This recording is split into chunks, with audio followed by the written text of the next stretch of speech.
Mr. Speaker, I rise today to congratulate the United States women's national soccer team on the World Cup victory in France.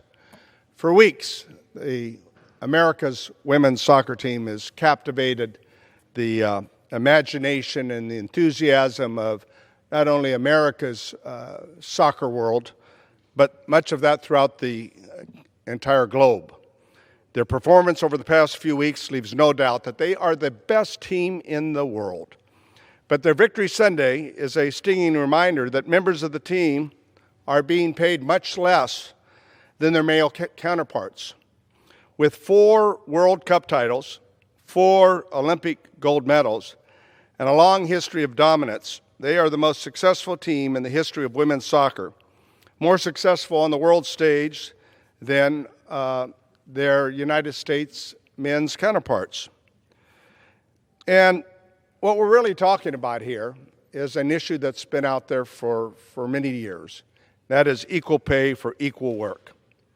The highest paid male soccer player makes $200,000 more than the highest paid female player.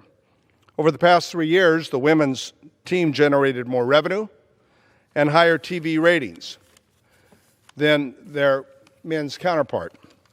The gap is a stark reminder of the persistent and frustrating reality that women's sports are undervalued and their stars simply are underpaid. That's the facts. But it's not just the playing field where the women's work is undervalued, but it's also in the workforce.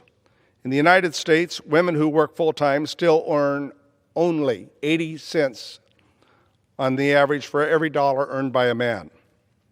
Today's wage gap robs women of over $400,000 over the course of their working lives.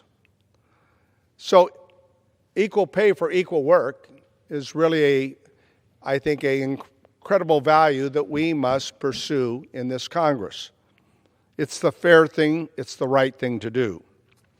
In March, I joined my colleagues to pass the Paycheck Fairness Act, which will give women the tools they need to fight pay discrimination.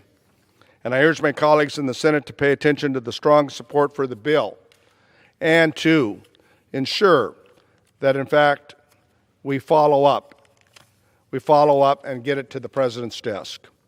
Also in March, the U.S. soccer team sued for equal pay, alleging gender discrimination with the men's team supporting their efforts.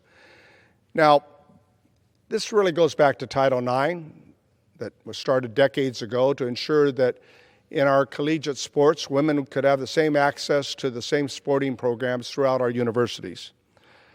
Now, this week, we're going to see parades in New York and in Los Angeles celebrating this great world championship, this victory.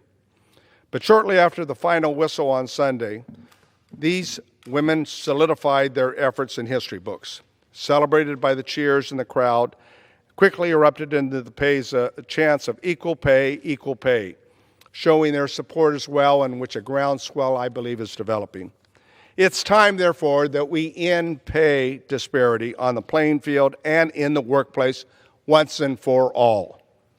Congratulations to the United States women's national soccer team. Go USA and equal pay.